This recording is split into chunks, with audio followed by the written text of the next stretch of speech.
Now,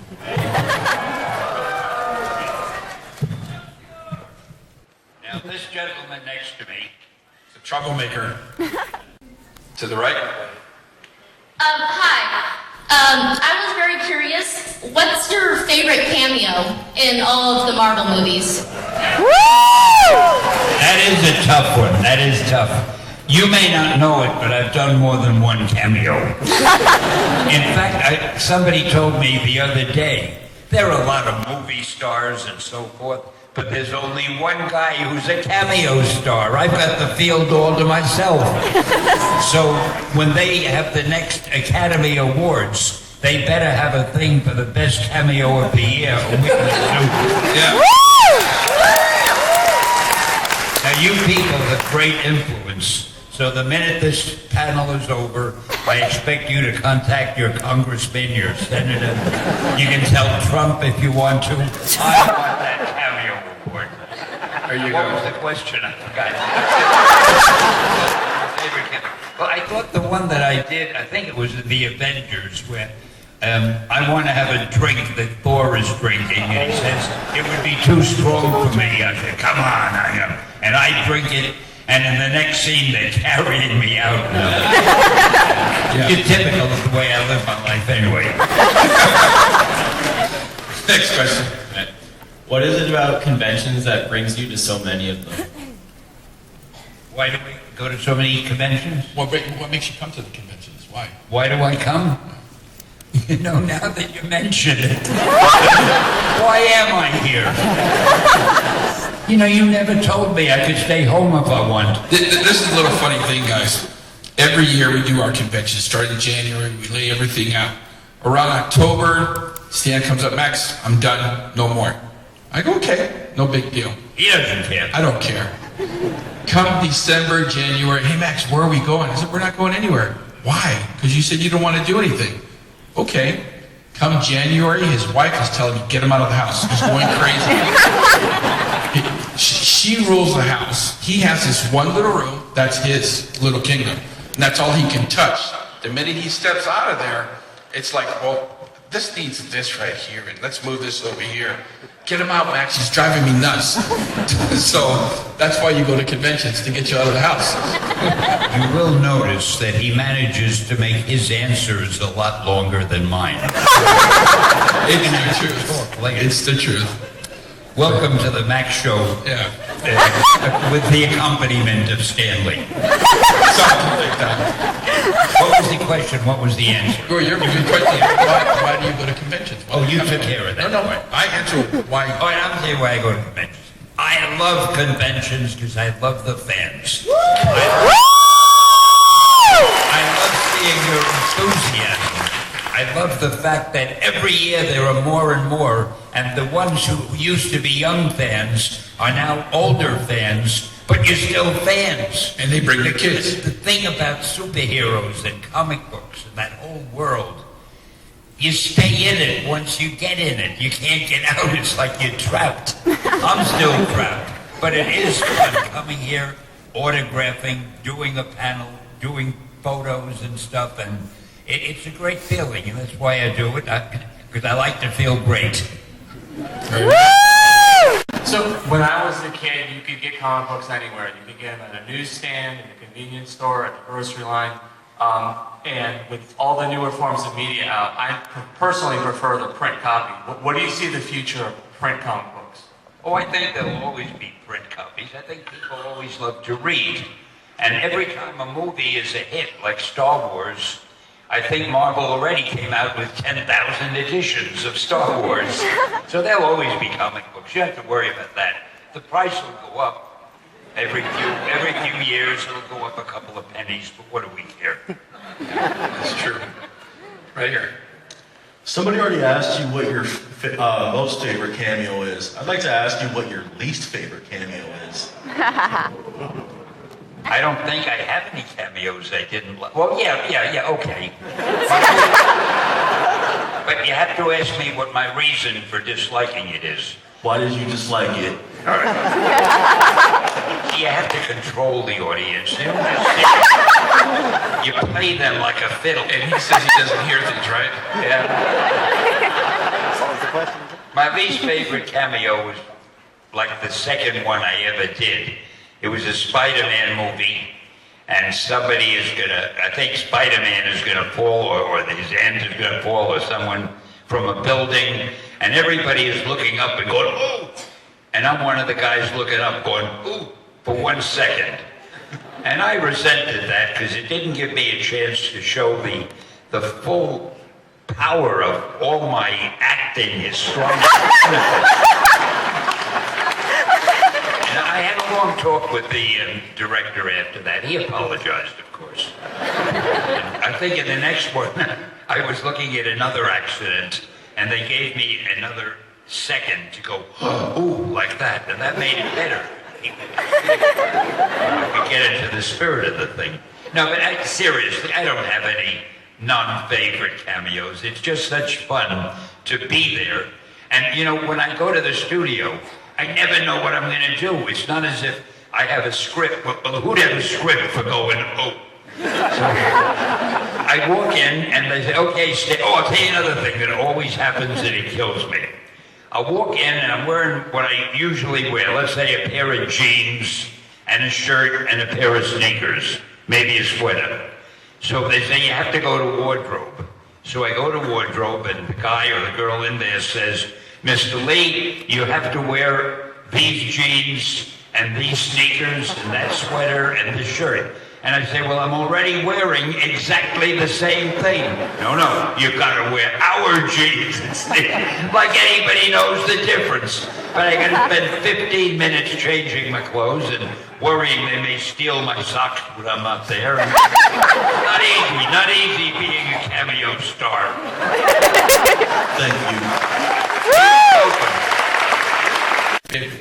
What are you pointing there for? It absolutely came from there. You're right. It's over there. Oh, there's somebody standing. Are you the person right there? I see a figure standing. Oh, sorry. Which is my favorite costume? Yeah, out of all the movies. I think no, I can't say Dr. Doom because they never gave him the right costume in the movie. If they had given him the right costume, it would be Dr. Doom. I love his costume.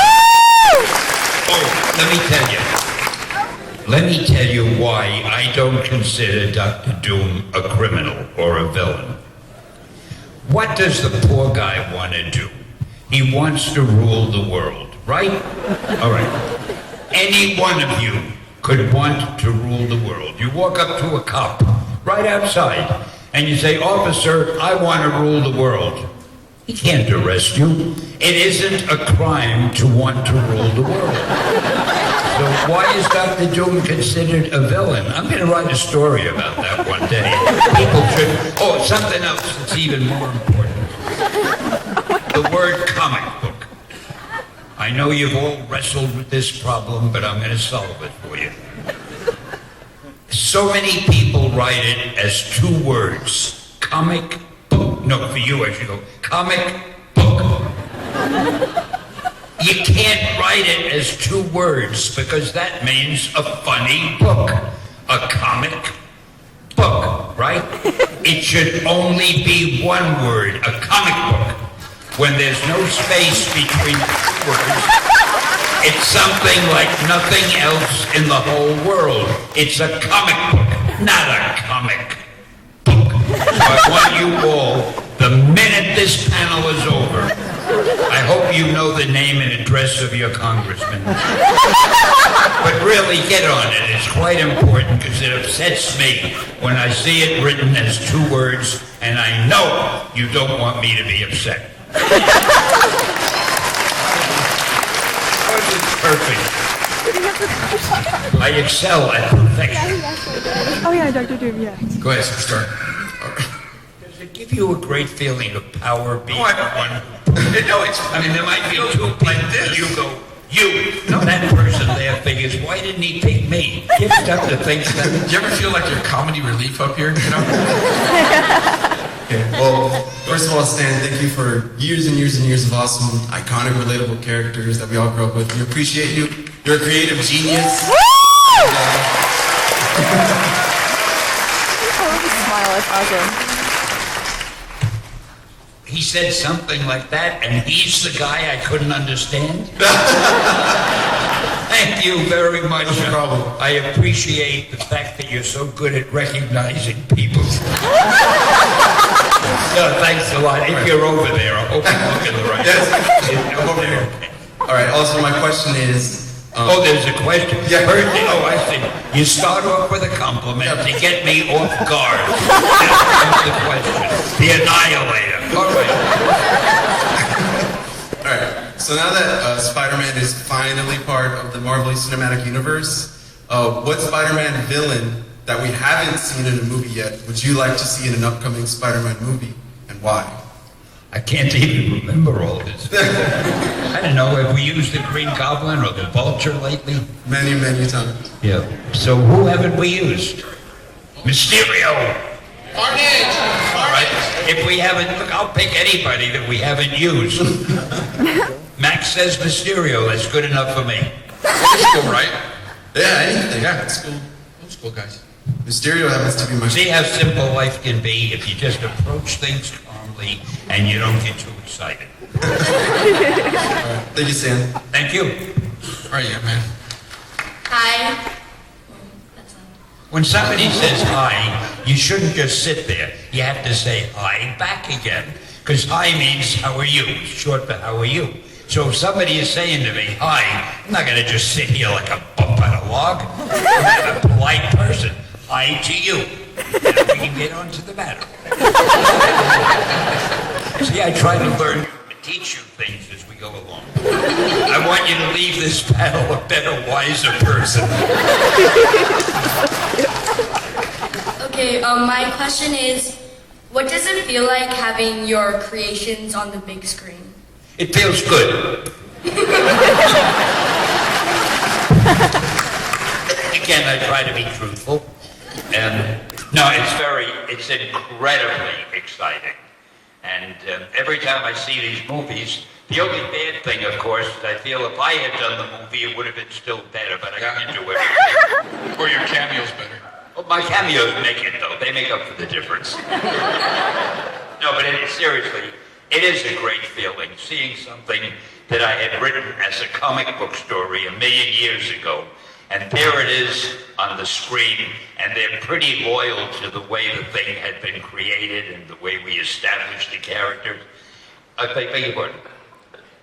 You would have done it better? What? I would have done your cameo better. You'd have done my cameo? Will you leave the stage? Seriously, I don't need you any longer. Think about this. Ever.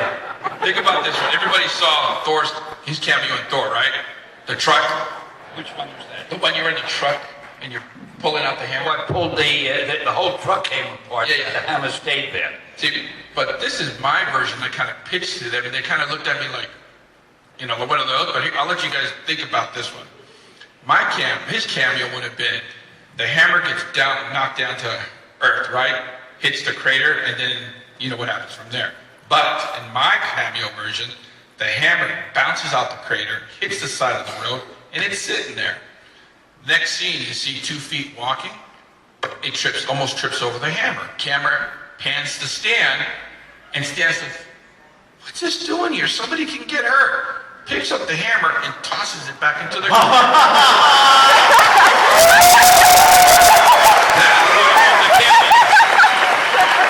But I wasn't big enough, so they looked at me like, that doesn't make sense. And I'm like, oh my God, are you kidding me? Read the inscription. I will never again share the stage with someone who gets a bigger laugh than I do. I hope you're enjoying this because it's your last one. Here's one more, and this is another funny one. Welcome to the Max panel. It's a little insight thing, because I go to his cameos all the time. Here's one. You guys remember the scene in Dark World? His cameo? You know, the one that they took away your shoe and you said, "Can I have my shoe back?" Remember? But this one was a better one. They did several scenes, and it was a bunch of people decided, no, we'll go with this one. Well, one of the scenes he recorded, the guy says, it's going to be great, it's going to be wonderful. And then he turns around and he says, I've been telling you, I created this universe. Let me out. I'm telling you, I'm the one that created it. And the director's like, nah, that ain't never gonna work. But He was afraid I'd steal the movie with all that acting. But it was referring to all the Marvel characters because the way they were explaining it, but it was all edited out. But that would have been his cameo for creating the Marvel Universe. May I speak now? By the way, you're a great audience, in case nobody told you.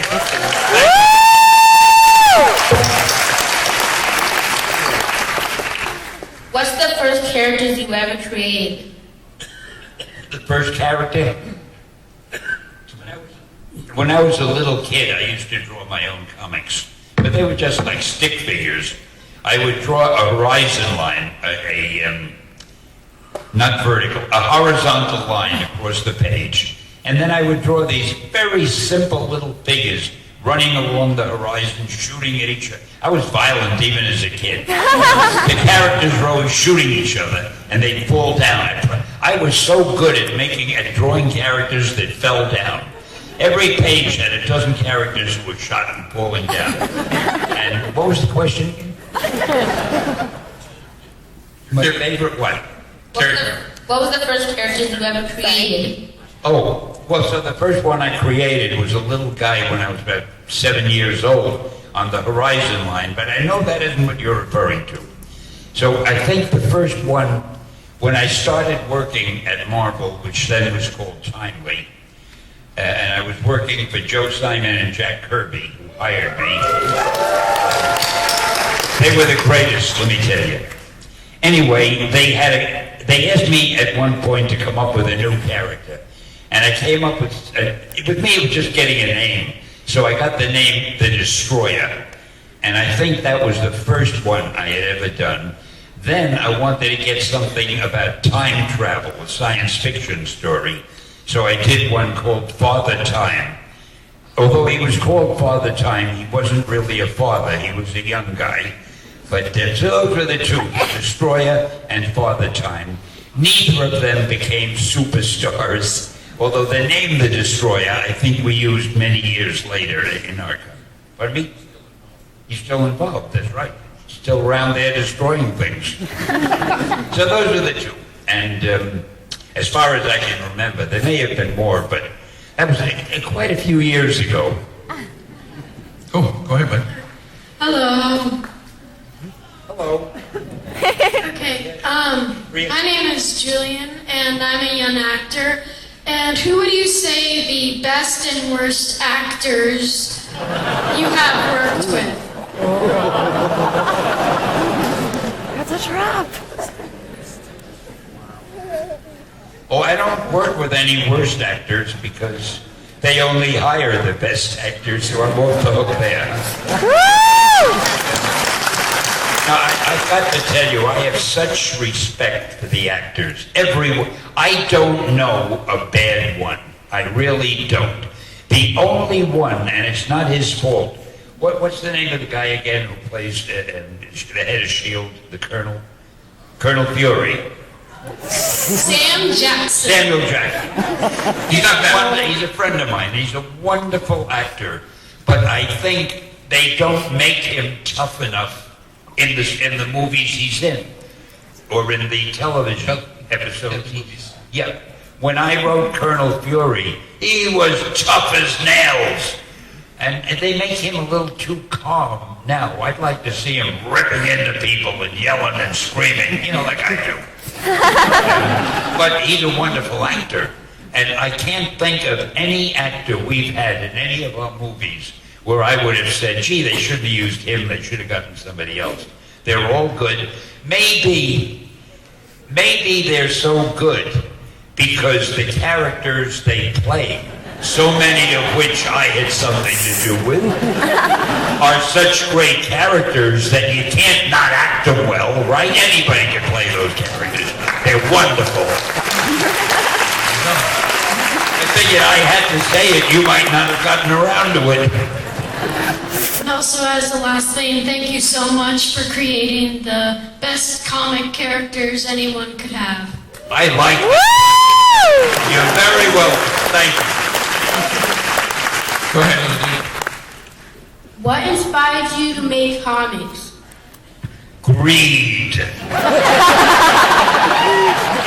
think I could give a one-word answer, did you? That's all. I was getting paid for it, so if I had gotten paid for designing shoelaces, I'd have designed shoelaces. It was just important to make money, and writing comics really was quite easy for me, so it was like getting paid to play. Because when you work on comics, you're playing, you're having such fun.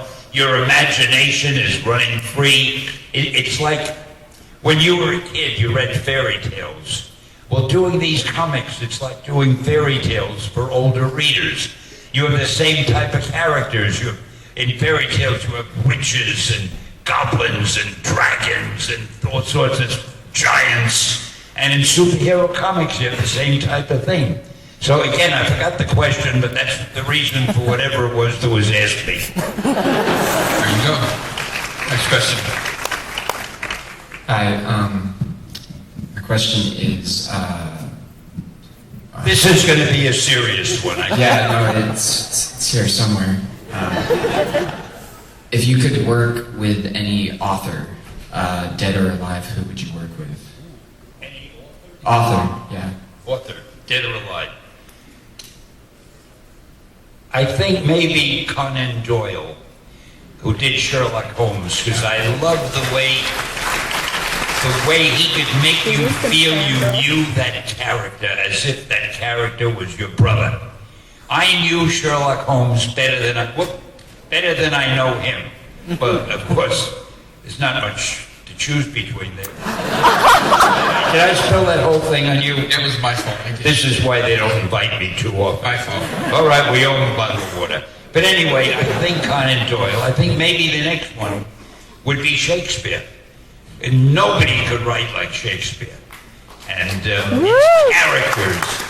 I don't know if you're familiar with Julius Caesar, but when he has Mark Antony make his speech, friends, Romans, countrymen, everybody knows that, but nobody knows, not as many people know Brutus's speech, which was Romans, countrymen, lovers, hear me for my cause, and be silent that you may hear. Believe me for mine honor, and have respect to my honor, that you may believe. And it goes on, and it's brilliant. Except it wasn't as good as Mark Antony's speech, because they kill him after that. Anyway, those are the two authors that kind of get a kick out of me. Thank you. Cool. Let's keep going. Thank you for the question. Anybody else have a question? Well, since I make up the rules, let me think about that for a minute. Yes, it would. Because you see, you're not lifting the hammer from anywhere. The hammer is sitting on the floor of the elevator, and it's still on the floor of the elevator as the elevator goes up or down. If you try to remove it from the floor, then you're in trouble. And this is why I am known as one of the greatest scientific thinkers.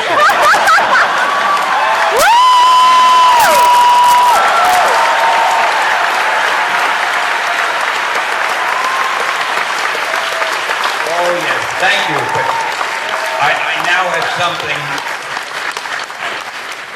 Max reminded me I have something else that's of great importance to follow up on. I know you've all thought about this a lot, and I want to see if you can help me clarify it or if I can help you. There are two characters. There's Superman. Well, say there's one character. No, there's two. There's Superman and there's Thor. It may come as a surprise to you, but they're not both published by the same company. Now, to give you an idea of how much more scientific our company, Marvel, is than whatever the name of that other company. I want you to think about Superman for a moment. Superman wants to fly. So what does he do? He goes like this. And then he's up in the air like a meteor. What is his method or his means of propulsion? When Jerry Siegel and Joe Shuster created Superman, they said he was able to leap over tall buildings, which made sense because the gravity here was much lighter than on his home planet. So he could do that. They never said he could fly like a rocket, but I want to show you how much different Marvel is and how scientific we are. When I did Thor, I wanted him to fly, but I wasn't going to have him just do this. So, being a scientific wizard myself, I decided that he would have this great hammer on a thumb, and he would swing the hammer around until it went as fast as a propeller. Now, you're holding a swinging hammer that's going as fast as a propeller. It's going to lift you up into the air. So you see, we had a perfectly scientific reason for Thor. So I think that just illustrates the difference between the two companies. That's all. We're done? We're done, guys.